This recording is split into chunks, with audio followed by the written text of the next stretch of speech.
વસુદેવસુતં દેવં કંસચાણૂરમર્દનમ દેવકી પરમાનંદમ કૃષ્ણં વંદે જગદ્ગુરુમ.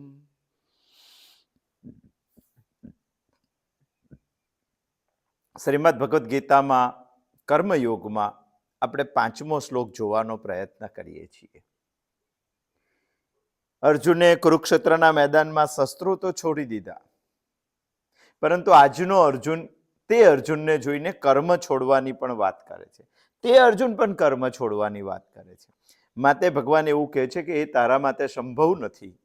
કેમ સંભવ નથી તે બતાવતા ભગવાન 5મો શ્લોક કહે છે, નહે કશ્ચિત ક્ષણમપે જાતો તિષ્ઠત્ય કર્મકૃત કાર્યતે યવશ કર્મ સર્વ પ્રકૃતિ જય ગુણૈ. ભગવાન એવું કહેવા માંગે છે કે અર્જુન, કર્મ તો તારાથી ક્ષણ માત્ર પણ છૂટે નહીં, ક્ષણ માટે પણ છૂટે નહીં. આપણને એવું લાગે કે ભગવાન ખરેખર સત્ય કહે છે, ક્ષણ માટે છૂટે નહીં. તેના માટે આપણે જોયું કે આપણા કર્મના કુલ 9 પ્રકાર છે, અને 9 પ્રકાર આપણી ઈચ્છાથી થતા કર્મો છે. પરંતુ એ સિવાય આપણી ઈચ્છા વગર અનિચ્છાથી પણ કર્મ થાય છે. આટલી વાતો આપણે સમજવાનો પ્રયત્ન કર્યો. આવી રીતે જો કર્મ થતા હોય તો આપણે કાન પકડીને માનવું પડે કે ભગવાન કહે છે તે વાત બરાબર છે. એક ક્ષણ પણ સમયનો સૌથી નાનો ભાગ, જેનો બીજો ભાગ પાડી ના શકાય, આટલા ભાગમાં પણ કર્મ વગર મનુષ્ય રહી શકતો નથી. નહીં કશ્ચિત ક્ષણમપી જાતુ તિષ્ઠત્ય કર્મકૃત. એ વાત એકદમ બરાબર છે. અચ્છા, આટલું જ પૂરતું નથી. એનું બીજું પણ કારણ છે કે માણસ ક્ષણ માત્ર પણ કર્મ વગર, ચાલો તમે બહુ જ ત્યાગી થઈ ગયા ને બહુ સમજી ગયા ને આ બધા કર્મોના વિભાગને એકદમ 5 વર્ષ હિમાલયમાં તપ કરીને સમજી ગયા, અને પછી તમે એવું કહો કે આ તો આપણે બધું બંધ કરી શકીએ. કદાચ આ તમારી ઈચ્છા વિરુદ્ધનું ચાલુ રહે, બાકી આ તો તમારી ઈચ્છાથી તમે બધા જ બંધ કરી શકો છો. તો પછી કર્મ છોડી શકાય કે ના? ભગવાન કહે છે કે ના, એ સંભવ નથી. કારણ કે બીજું કારણ છે પ્રકૃતિ જય ગુણૈ.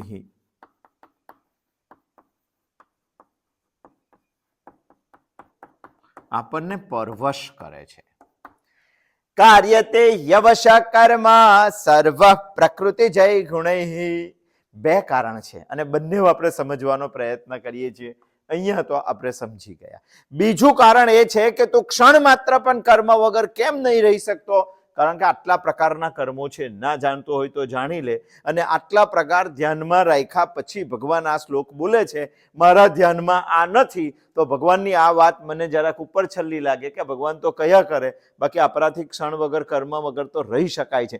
ના રહી શકાય કારણ કે આટલા પ્રકારના કર્મો છે. એટલું જ નહીં, તું કર્મ કરવા માટે પરવશ છે.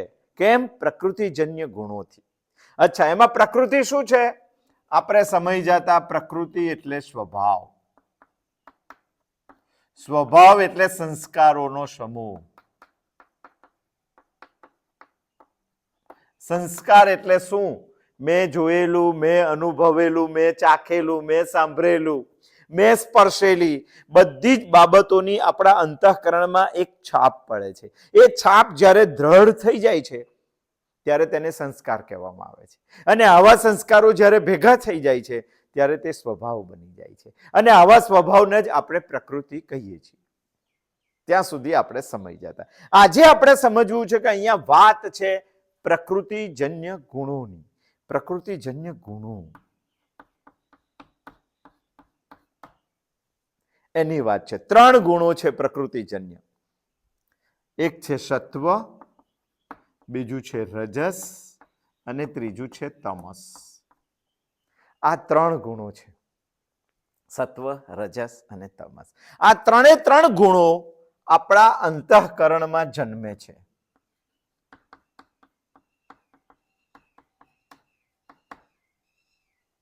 આટલું ક્લિયર? આ પ્રકૃતિના જન્મેલા 3 ગુણો આપણા અંતઃકરણમાં જન્મે છે એટલે આવે છે અને જાય છે. માટે એના માટે બીજો પણ શબ્દ વાપરી શકાય, આગંતુક. આવે પણ છે અને જતા પણ રહે છે. આ 3 ગુણો વારંવાર ફરતી, જેને જેવું વાતાવરણ મળે તેવો ગુણ આવી જાય અંતઃકરણમાં.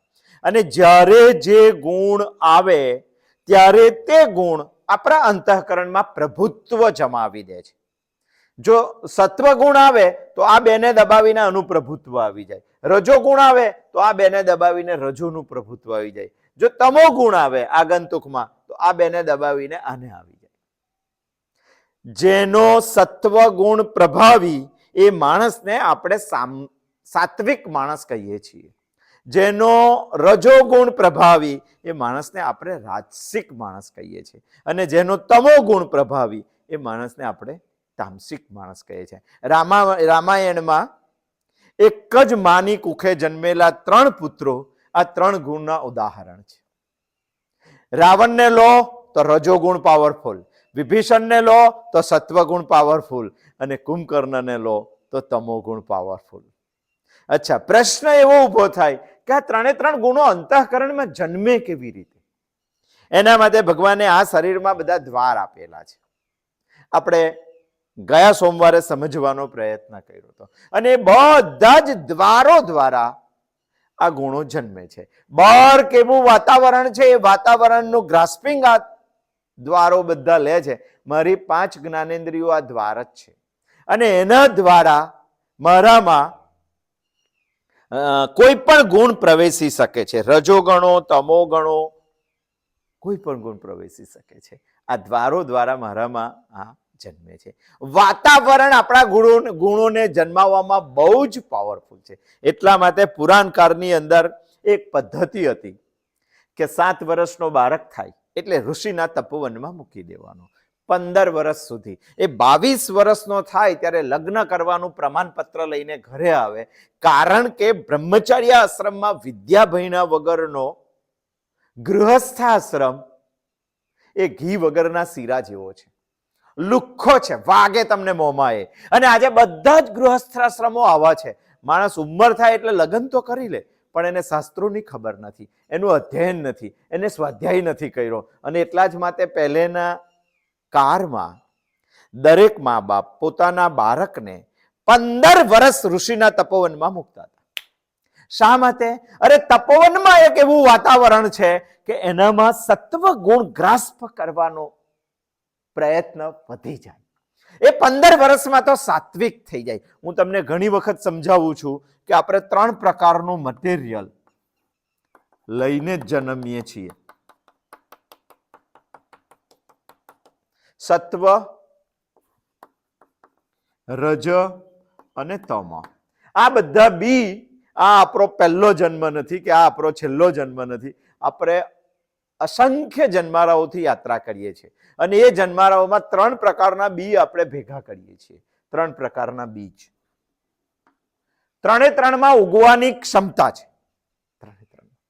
પણ એ બી ઉગી જાય છે જેને જેવું વાતાવરણ મળે. અને ઉગવાનો સૌથી સારો સમય 7 વર્ષથી 15 વર્ષ સુધીનો હોય છે. બાળકની ઉંમર 7 થી 15 ની હોય છે તો આમાંથી કોઈ પણ બી ઉગી જાય છે. અચ્છા, હવે કલ્પના કરો કે મારા બાળકને કેવું વાતાવરણ મળે છે. સ્કૂલે જાય છે, કેવા મિત્રો છે, શિક્ષક કેવો છે, ભણે છે શું, ઘરે આવે છે, ટીવી જુએ છે, ટીવીમાં શું જુએ છે, મોબાઈલ જુએ છે, મોબાઈલમાં શું જુએ છે, જમવા બેસે છે, શું જમે છે, હોટલોમાં જમે છે, પડીકાઓ ખાય છે, કેવું વાતાવરણ મળે છે એને. અને જો એને એવું વાતાવરણ મળશે તો એમાંથી એ ગુણો ઉગી જશે. આ 7 થી 8 વર્ષમાં ગુણો ઉગવાની ક્ષમતા છે. જો એને, એટલે પહેલાના મા બાપ બહુ જાગૃત હતા કે બાળક નાનો હોય અને એનામાં જો ગુણો ઉગવાની ક્ષમતા હોય છે તો બધું જ એ કુંભકર્ણ બની શકે છે, એ રાવણ પણ બની શકે છે અને વિભીષણ પણ બની શકે છે. પણ જો એને સારું વાતાવરણ મળે તો આ બી ઉગીને એક વખત વૃક્ષ થઈ જાય છે અને 5 થી 7 વર્ષ લાગે. અને જો આ વૃક્ષ થઈ જાય તો આ બીને પછી ઉગવાની તાકાત નથી. તમે બહુ મોટો ઘટાદાર વડલો હોય અને તેના નીચે ભીંડો વાવજો, નહીં ઉગે. કાં તો ઢગલો 5 કિલો ભીંડાના બી નાખી દેજો, નહીં ઉગે. ઉગશે તો તેની વૃદ્ધિ નહીં થાય, નાનો નાનો ચીમડાઈ જશે. એક વખત 7 વર્ષમાં આ વૃક્ષ થઈ ગયું પછી આ ગમે તેટલા બિયા ભેગા કર્યા હશે તો પણ ઉગવાની ક્ષમતા નથી. સાત્વિક બનાવવા માટેનો પહેલેના મા બાપ પાસે આ એક રસ્તો હતો. મતલબ કે આપણામાં ગુણો જન્મે છે, એ ગુણોને જન્મવા માટે વાતાવરણનો સૌથી મોટો પ્રયત્ન છે, સૌથી મોટો આધાર છે. અચ્છા, પ્રશ્ન એ થાય કે 3 પ્રકારના ગુણો જન્મે છે. સમજો કે આપણામાં સત્વ ગુણ જન્મી ગયો તો ખબર કેવી રીતે પડે? સત્વ જન્મે તો સત્વ પ્રધાન બને, અને સત્વ પ્રધાન બને તો એનું જ પ્રભુત્વ આપણા અંતઃકરણ ઉપર ચાલે અને એ આપણને કર્મ કરવા માટે પ્રવૃત્ત કરે. અને જ્યારે સત્વ પ્રધાન બનીને કર્મ કરવાની પ્રવૃત્તિ કરે તો કેવા કર્મો થાય? ભગવાને બહુ સુંદર શ્રીમદ ભગવદ્ ગીતાના 14મા અધ્યાયમાં આ બધી વાતો કરી છે. આપણે ત્યારે જોવાના છે, હમણાં ખાલી શોર્ટમાં જોઈએ. 14મા અધ્યાયના 11મા શ્લોકમાં ભગવાને કીધું છે, સર્વદ્વારેષુ દેહેસ્મિન પ્રકાશ ઉપજાયતે જ્ઞાન યદા તદા વિદ્યાત વિવૃદ્ધ સત્વમિત્યુતઃ. જો સત્વ પ્રભાવી બને તો આ શરીરમાં આપેલા પ્રત્યેક દ્વાર ઉપર પ્રકાશ થઈ જાય છે. પ્રકાશ એટલે વિવેક જ્ઞાન થઈ જાય. જ્યાંથી પણ ગુણો આવે છે આ બધા જ દ્વારો ઉપર પ્રકાશ યાને વિવેક જ્ઞાન થાય છે અને વિવેક જ્ઞાનથી બધી જ બાબતો આવે છે.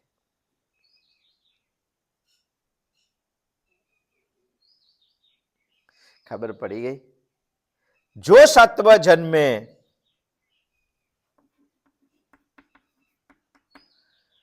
તો પ્રકાશ થાય, જ્ઞાન થાય અને તેની સાત્વિક પ્રવૃત્તિ થાય.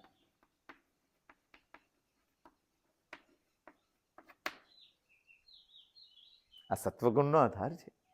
બધા દ્વારો ઉપર પ્રકાશ થાય છે, માણસ વિવેક જ્ઞાની થઈ જાય, એને શાસ્ત્રો ઉપર શ્રદ્ધા થાય, શાસ્ત્રોમાં શ્રદ્ધા થાય, એ સતત સ્વાધ્યાય કરતો થાય અને ઈશ્વર ઉપર પ્રેમ વધી જાય.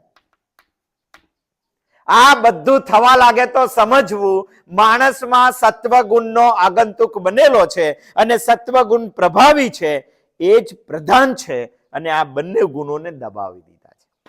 જ્યારે સત્વગુણ જન્મે ત્યારે પણ રજ પણ જન્મી શકે છે. રજ જન્મે ત્યારે શું થાય? એના માટે ભગવાને 14મા અધ્યાયના 12મા શ્લોકની અંદર બહુ જ સુંદર વાત કરેલી. અને ભગવાન એકદમ સાયકોલોજીકલ પરફેક્ટ હજારો વર્ષના અધ્યયન અને પરીક્ષણ પછી વાત કરતા હોય એવું આપણને લાગે છે. લોભ પ્રવૃત્તિરારંભ કર્મણા મશમસ્પૃહા રજસ્યેતાનિ જાયન્તે વિવૃદ્ધે ભરતર્ષભ. હે ભરતના પુત્ર, હે કુંતીના પુત્ર, જે દિવસે તારા શરીરમાં રજસ ગુણ પ્રભાવિત થાય ત્યારે લોભ થાય. લોભ એટલે શું? મને કોઈ પણ એક વસ્તુમાંથી ક્ષણિક સુખ મળ્યું છે તો એ સુખ વારે વારે લેવા માટે પ્રવૃત્ત થઈ જાય છે. એને કહેવાય છે લોભ. લોભ એકલો નહીં, લોભ એટલે શેનો થાય? ધનનો પણ થાય, પ્રતિષ્ઠાનો પણ થાય, સત્તાનો પણ થાય. આ બધા લોભ છે. મને સરપંચની ખુરશી મહિલામાંથી થોડી ખુશી મળી હોય તો પછી તાલુકાનો પ્રમુખ બનવો, જિલ્લાનો પ્રમુખ બનવો, ધારાસભ્ય બનવું, મંત્રી બનવું, સંસદમાં જવું, મુખ્યમંત્રી, એ લોભ છે એક જાતનો માણસને. આ લાગે છે. પ્રતિષ્ઠાનો પણ લોભ હોય છે, સત્તાનો પણ લોભ હોય છે, સુખનો પણ લોભ હોય છે. એટલું જ નહીં, લોભ થાય છે એવું નહીં, પ્રવૃત્તિની ચેષ્ટા થાય છે. માણસને સતત જ, હું તમને સમજાવું છું, રજોગુણ જન્મે ત્યારે સતત જ પ્રવૃત્તિ કરવાનો પ્રયત્ન કરે છે. મારે પ્રવૃત્તિ આરંભ કરી દે છે. પ્રવૃત્તિનો પ્રવૃત્તિરારંભ. અહીંયા લખેલું છે પ્રવૃત્તિરારંભ રજસ્યેતાનિ જાયન્તે પ્રવૃત્તિ વિવૃદ્ધે ભરતર્ષભ. લોભ પ્રવૃત્તિરારંભ કર્મણા મશમઃ સ્પૃહા. મશમ શબ્દ છે. શમ નો અર્થ થાય છે નિયંત્રણ. અને અસમનો અર્થ થાય છે નિયંત્રણ વગરનું. એક વખત રજોગુણ જન્મે એટલે આપણું મન આપણા નિયંત્રણમાં રહેતું નથી. નિયંત્રણ વગરનું મન થાય. તમે કહેશો કે નિયંત્રણ વગરનું મન થઈ જાય એટલે શું થાય? મન તમને બેસવા જ નથી. આ પ્રવૃત્તિ, પેલી પ્રવૃત્તિ, ઠીકની પ્રવૃત્તિ, ફલાની પ્રવૃત્તિ કર્યા જ કરે છે. અચ્છા, મન એવો વિચાર કરે કે ભૂતકાળમાં 10 વર્ષ પહેલા, 5 વર્ષ પહેલા, 2 વર્ષ પહેલા, 1 વર્ષ પહેલા આપણે શું શું કર્યું હતું એનો સતત વિચાર. હવે પછી આપણે શું કરવું છે એનો પણ સતત વિચાર. ભૂતકાળમાં કરેલું, ભવિષ્યમાં કરવાનું, આ બેનો વિચાર કરીને વર્તમાનમાં કરવા માટેની ચેષ્ટા અને પ્રવૃત્તિનો આરંભ મન કર્યા જ કરે. તારે સમજવું કે તમારામાં રજો ગુણ જન્મી ગયો છે. એ પ્રભાવી છે, પણ તમો પણ જન્મી શકે છે. તમસ. અને એ જન્મે ત્યારે શું થાય? અપ્રકાશો પ્રવૃત્તિશ્ચ પ્રમાદો મોહ એવ ચ તમસ્યતાનિ જાયન્તે વિવૃદ્ધે કુરુ નંદન. અપ્રકાશ થઈ જાય. અહીંયા પ્રકાશ છે, અહીંયા અપ્રકાશ થઈ જાય. અપ્રકાશ એટલે તમસ. તમસ એટલે અંધકાર થઈ જાય. જે દિવસે આત્મહત્યા કરવાનો વિચાર આવે, જે દિવસે આ સંસાર છોડીને ભાગી જવાનો વિચાર આવે, સમજી લેવું રજોગુણ, તમસ ગુણ તમારામાં પાવરફુલ થયો છે. આ પ્રકાશ આવે, અજ્ઞાન આવે. આ બધું હોય તો જ આ બધા વિચારો આવે. આપણી પાસે જ્ઞાન હોય, પણ જ્ઞાન પણ અજ્ઞાનનો પડદો પડી જાય એટલે જ્ઞાન આપણને જણાતું નથી. પડદો પડી જાય. એટલું જ નહીં, અંધકાર આવે, અજ્ઞાન આવે, અવિવેક આવે. જ્ઞાન હોય તો જણાય ના. આ બધું તો આવે જ, પણ પ્રમાદ પણ આવે. જબ ચિડિયા ચન ગઈ ખેત. આપણે આજે કરવાની વસ્તુ કાલ પર છોડીએ, કાલ કરવાની વસ્તુ મહિના પર છોડીએ, મહિના પર કરવાની વસ્તુ વર્ષ પછી છોડીએ, વર્ષ પછી કરવાની વસ્તુ નથી કરતા ને એવું કહે કે હવે ઘરડા થશું ત્યારે ગીતા વાંચશું. યુવાનીમાં જ વાંચવાની, એનું ચિંતન યુવાનીમાં જ કરવાનું. એના માટે શ્રીમદ ભગવદ ગીતા છે. પણ પ્રમાદી લોકોએ, તમો ગુણ જેનો પાવરફુલ છે તેવા લોકોએ નક્કી કર્યું કે ગીતા તો ઘડપણમાં જ વંચાય. જ્યારે ઉમરા થઈ ગયા ડુંગરા ત્યારે ઘરમાં ગીતા શોધી. એ તમસ ગુણનો પ્રભાવ છે. અને તમસ ગુણનો પ્રભાવ છે માટે આપણામાં આવું થાય છે. આપણી પ્રત્યેક પ્રવૃત્તિ નુકસાન કરવા વાળી જ હોય છે તમસ ગુણ થાય ત્યારે. અને આપણે ન કરવાનું કરીએ છીએ. આ બધા ગુણો તમસના છે.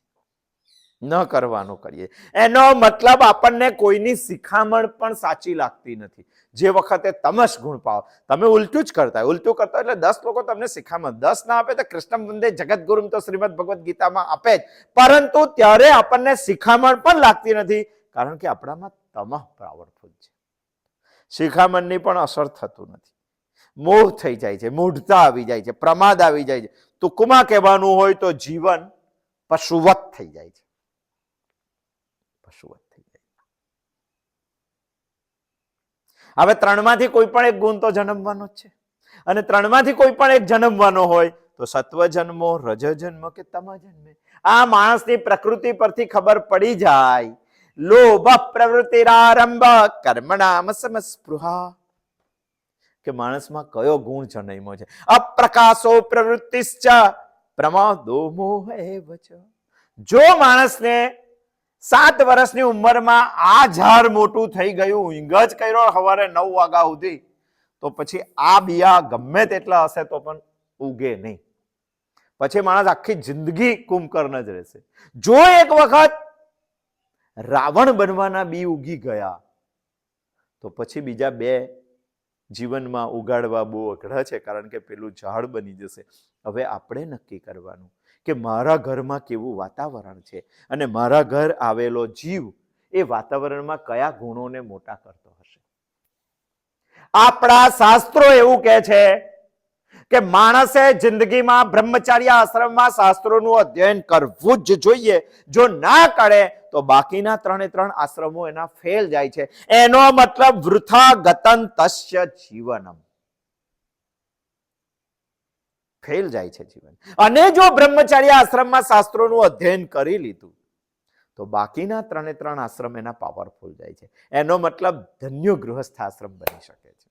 પણ બીજી પણ એક વાત નિશ્ચિત કીધી છે કે ક્યારેય ગૃહસ્થ આશ્રમ અને બ્રહ્મચર્ય આશ્રમ બે સાથે શક્ય નથી. અને બે સાથે શક્ય નથી વગર પેટ્રોલનું વિમાન ઉડાડવાની જેનામાં તાકાત હતી એવા ઋષિ મુનિઓએ આપેલું સ્ટેટમેન્ટ છે કે બંને આશ્રમો સાથે શક્ય નથી. માટે ઋષિ મુનિઓ વેદને ઋચા આપી શકતા હોય તેવી પ્રગલ્ભ બુદ્ધિમત્તા વાળા લોકોએ પણ નક્કી કર્યું કે બાળક ઘરથી દૂર રહીને ભણવો જોઈએ. એના માટે તપોવન સિસ્ટમ, ગુરુકુલ સિસ્ટમ ઋષિ મુનિઓએ પોતાનું જીવન ખર્ચીને ઊભી કરી. આ દુનિયાને બદલવા માટેનો એક જ રસ્તો છે શિક્ષણ વ્યવસ્થા, પણ ઋષિ પ્રણીત શિક્ષણ વ્યવસ્થા હોવી જોઈએ. જોઈએ છીએ આપણે ત્યાં સુધી આવ્યા. ભગવાન અર્જુન કર્મ છોડવા તૈયાર છે. ભગવાન કહે છે કે છોડાય તો નહીં, એ તો અસંભવ છે. કારણ કે આટલા બધા કર્મો છે, તારી પ્રત્યેક ક્ષણે કર્મ થાય છે. એક ક્ષણ પણ તારી કર્મ વગરની રહી નથી શકાતું. આટલા બધા કર્મો છે, એમાંના કોઈ એક કર્મમાં તો તું લપેટાવાનું જ છે. કારણ કે કર્મ કરવા માટે તું પરવશ છે, તું ગુલામ છે, તું પરતંત્ર છે. તો શેનો પરતંત્ર છે? પ્રકૃતિજન્ય ગુણોનો. પ્રકૃતિ શું? આપણે સમય જાય. પ્રકૃતિજન્ય ગુણો કયા? આ સમય જાય. ક્યાં જન્મે છે? અંતઃકરણમાં જન્મે છે. કેવી રીતે જન્મે છે? વાતાવરણથી જન્મે છે. સત્વ જન્મે તો શું થાય? રજ જન્મે તો શું થાય? તમ જન્મે તો શું થાય? આ બધું આપણે 14મા અધ્યાયમાં ડિટેલમાં જોશું. પણ 14મો અધ્યાય આવવામાં કદાચ 10 વર્ષની ઉપર જશે. તમ જન્મે તો શું થાય? રજ જન્મે તો શું થાય? સત્વ જન્મે તો શું થાય? એ આપણે જોયું. હવે આપણે જોવું છે કે આ મને કર્મ કરવા માટે પરવશ કેવી રીતે કરે છે. અહીં સુધી તો આપણે જન્મીને પ્રકૃતિ જોઈ લીધી, એના જન્ય ગુણો જોઈ લીધા. આવે તો શું થાય? પણ આ મને ગુલામ કેવી રીતે બનાવે? આ મને પરતંત્ર કેવી રીતે બનાવે? આ મને ભગવાન તો કહે છે કાર્યતે યવશ કર્મ સર્વ પ્રકૃતિ જય ગુણૈ. અવશ ભગવાન તો કહે છે, અવશ એટલે પરવશ. મને ગુલામ કેવી રીતે બનાવે છે? એના માટે આપણે પ્રકૃતિની રચના જોવી પડે, જે સાંખ્ય દર્શનમાં કીધી છે. સૌથી પહેલા પ્રકૃતિ, પછી એ આપણે જોયેલું જ છે, શોર્ટમાં કહી દઉં. મહત્તત્વ, પછી અહંકાર, પ્રકૃતિના સત્વ ગુણમાંથી અંતઃકરણ અને 5 જ્ઞાનેન્દ્રિય. શેમાંથી જન્મ્યું? પ્રકૃતિના સત્વ ગુણમાંથી. આ પ્રક્રિયા તો બહુ ડિટેલમાં આપણે જોઈશું. હું તો તમને શોર્ટમાં બતાવી દઉં છું. પ્રકૃતિના રજસ ગુણમાંથી કર્મેન્દ્રિય, 5 કર્મેન્દ્રિય અને 5 પ્રાણ, આટલી વસ્તુ જન્મી. પ્રકૃતિના તમ ગુણમાંથી 5 તન્માત્રા અને 5 મહાભૂત. આમ જોઈએ તો આખી સૃષ્ટિની મહાભૂતમાં તો બધું જ આવી જાય. તન્માત્રામાં શબ્દ, સ્પર્શ, રૂપ, રસ, ગંધ આવી જાય. અને આ બધા પંચીકરણથી જન્મેલા છે. આ રજમાંથી જન્મેલા છે, આ સત્વમાંથી જન્મ્યા છે. અને આ 3 ગુણો પ્રકૃતિના છે. અને પ્રકૃતિના ગુણોમાંથી જન્મેલા છે આ બધા લોકો.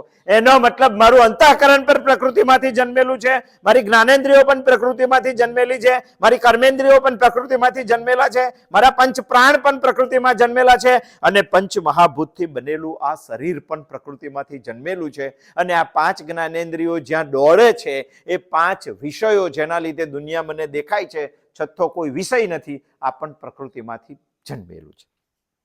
આટલું ક્લિયર?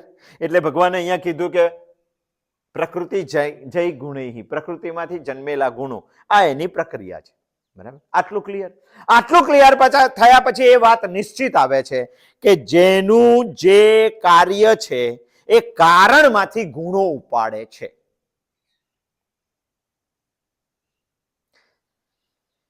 બાપ હોય અને તેનો દીકરો આમ તો સવાયો થવો જોઈએ, પણ ના થાય તો એટલો તો થાય જ. અને બધા જ કહે છે કે એના બાપ ઉપર ગયો છે. પિતા જેવો દીકરો પુત્ર તો થાય જ છે. સમજો કે આ મારી પિતા કે માતા છે, તો તેનામાંથી આ જનૈમું છે અને એનામાંથી હું જનૈમો છું. આ બધું મારામાં અત્યારે છે. જો હું જનૈમો હોય તો એની પ્રવૃત્તિ કરવાની છે, પ્રકૃતિ યાને પ્રકૃષ્ટ કરવાની એની જે પ્રક્રિયા છે એ મારામાં સવાઈ રહેવાની છે. અને એના ગુણો મને પ્રવૃત્ત કરવાના, કારણ કે પ્રકૃતિ જ પ્રવૃત્તિશીલ છે. અને જો પ્રવૃત્તિશીલ હોય તો 100% એના ગુણો મને પ્રવૃત્તિશીલ કરે કરે કરે કરે કરે અને કરે જ. આ બધું જ પ્રકૃતિનું કાર્ય છે. અને જો કાર્ય હોય તો આનો પ્રભાવ આ બધા ઉપર રહેવાનો જ. આનો પ્રભાવ આ બધા ઉપર રહેવાનો, તો આ એને અવશ કરવાની કરવાની કરવાની ને કરવાની જ. ક્યારેક પુત્રને તેની માતા પરવશ કરી દે છે. મારે વિદેશ જવું છે પણ મારી માં રડી પડે તો હું ના જાઉં, મને પરવશ કરે છે. પૈસાની તંગી હોય ને મારી માં એવું કહે કે તારે ઓવરટાઈમ કરવો પડશે અને રડી દે તો હું ઓવરટાઈમ કરું છું, મને પરવશ કરે છે. આમાંથી જ જો આ બધું બન્યું હોય તો આ એને 100% પરવશ કરે, 100% પરવશ કરે. અચ્છા, આ બધામાં એક તત્વ નથી આવતું અને તે કહે છે આત્મા. આત્મા પ્રકૃતિનું કાર્ય નથી અને માટે પ્રકૃતિનો કોઈ ગુણ આત્મા ઉપર અસર ના કરી શકે. બાકી આ બધા પર તો અસર કરવાનો છે. એ દ્રષ્ટિથી જોઈએ, જો મને અનુજ્ઞાન થઈ જાય અને આમાં જો હું સ્થિત થઈ જાઉં તો ભગવાન કહે છે કે તું કર્મ કરશે તો પણ તારા ઉપર કોઈ અસર થવાની નથી, કારણ કે આની રચનામાં નથી આવતું. જે લોકો દુનિયામાં એવું માને છે, ઇન્ક્લુડિંગ માય સેલ્ફ, તમને તો મારાથી ના કહી શકાય, પણ દુનિયામાં લોકો એવું માને છે કે હું શરીર, ઇન્દ્રિય, મન, બુદ્ધિ છું. એના માટે ભગવાન એવું કહે છે, નહીં કશ્ચિત ક્ષણમપી જાતુ તિષ્ઠત્ય કર્મકૃત કાર્યતે યવશ કર્મ સર્વ પ્રકૃતિ જય ગુણૈ. અને જે એવું માને છે કે નહીં હું આત્મા જ છું, માનવાનું, સમજવાનું ને એમાં સ્થિતિ લાવવાનું બહુ જુદું છે. એના માટે આ શ્લોક નથી. પણ માણસને અહીંયાથી અહીંયા લઈ જવા માટે આ શ્લોક છે. તમે જો એવું માનતા હોય કે હું શરીર, ઇન્દ્રિય, મન, બુદ્ધિ છું, હું આત્મા છું એવું મને લાગતું નથી, તો તમારા માટે પણ આ શ્લોક છે. અને તમે પણ આ જ પ્રક્રિયામાં છો. તમને આ પ્રક્રિયામાંથી આમાં લઈ જવા માટે ભગવાન આ શ્લોક કહે છે. આત્મા પ્રકૃતિનું કાર્ય જ નથી, અને કાર્ય જ નથી તો પ્રકૃતિ જે ગુણ એને લાગુ પડતું નથી. એક ક્ષણ માટે નહીં, કાયમ માટે કર્મ વગર રહી શકે છે, કર્મ કરીને પણ. અને આ જ કર્મયોગ આપણને સમજાવવાનું છે. આને જ કર્મયોગ કહેવાય. બહુ સુંદર વાત ભગવાને કીધી છે, બહુ જ સુંદર વાત, એકદમ લોજિકલ વાત. સારાંશ આપણે જોઈ લઈએ અડધી મિનિટમાં. અર્જુને કર્મ છોડ્યું, શસ્ત્રો છોડ્યા, કર્મ છોડવાની વાત કરે છે. ભગવાન એને 5મા શ્લોકમાં સમજાવે છે કે સંભવ નથી. કેમ? કારણ કે આ દુનિયામાં માણસ ક્ષણ માત્ર પણ કર્મ કર્યા વગર રહી શકતો નથી. કેમ? એના 2 કારણો છે. એક તો કર્મની સમજ. કર્મના 9 પ્રકાર છે, આપણે જોયા. દ્રષ્ટ ફર કર્મ ને, અદ્રષ્ટ ફર કર્મ ને, દ્રષ્ટા દ્રષ્ટ ફર કર્મ ને, એવા કાયિક ફર 3, વાચિક ફર 3, માનસિક ફર 3. આ 9 પ્રકારના કર્મો છે. એમાં એક વધારાનું છોગું છે અનિચ્છાથી થતા કર્મ, કારણ કે એમાં આપણો અહંકાર જાગૃત હોય છે, અહંકારમાં જીજીવિષા હોય છે. આટલા બધા કર્મો જો ભગવાન સમજાવતા હોય અને આટલા બધા કર્મો ભગવાનના મગજમાં છે, અને પછી ભગવાન બોલે છે નહીં કશ્ચિત ક્ષણમપી જાતુ તિષ્ઠત્ય કર્મકૃત, તો રહી જ નહીં શકાય. અને બીજું પણ એક કારણ છે, તો કર્મ કરવા માટે પરવશ છે. શેનાથી? પ્રકૃતિજન્ય ગુણોથી. કેટલા ગુણો જન્મે છે? આ 3 ગુણો જન્મે છે. કેવી રીતે જન્મે છે? અંતઃકરણમાં જન્મે છે. અંતઃકરણમાં જન્મવા માટે પરિબળ શું છે? વાતાવરણ પરિબળ છે. એનાથી જ આ ગુણો જન્મે છે. આ ગુણો જન્મે ત્યારે શું થાય? તો તે બધી આપણે વાતો જોઈ. આવું થાય. અચ્છા, મને પરવશ કેવી રીતે કરે? તો પ્રકૃતિનું કાર્ય બધું આપણે સમજ્યા. એમાંથી જ આ બધું બનેલું છે, દુનિયા બનેલી છે. હંમેશા કારણના ગુણો કાર્ય ઉઠાવે ને ઉઠાવે જ. હંમેશા કારણ એના ઉપર પ્રભાવી રહે જ. એટલે પ્રકૃતિના ગુણો આપણા ઉપર પ્રભાવી રહેવાના, પણ પ્રકૃતિનું આ જગ્યાએ નથી ચાલતું, જે એનું કાર્ય નથી. અને હું એવું માનું કે હું શરીર, ઇન્દ્રિય, મન, બુદ્ધિ છું, તો આ શ્લોક મારે 1000 વખત વાંચવો જોઈએ અને સમજવો જોઈએ, કારણ કે આ જ શ્લોક મને આત્મજ્ઞાન સુધી લઈ જાય છે. કર્મયોગની દિશા જ આખી આત્મજ્ઞાનની છે. ત્યાં સુધી પહોંચવાનું છે, માટે આ શ્લોક છે. આની થોડીક મધુર વાતો પણ છે 5મા શ્લોકની, આપણે જોવી જોઈએ કે ભક્તિ, આ તો ફિલોસોફિકલ સમજી લીધું, આપણે બધું તાત્વિક દ્રષ્ટિએ સમજી લીધું, યુક્તિથી સમજી લીધું, પણ ભગવાન માટે પ્રેમ હોય તો ભક્તિની દ્રષ્ટિથી પણ 3જા અધ્યાયના 5મા શ્લોકને સમજી શકાય છે. કેવી રીતે સમજી શકાય છે એ સમજવાનો પ્રયત્ન આપણે આવતા સોમવારે કરશું. અસ્તુ. જય શ્રી કૃષ્ણ.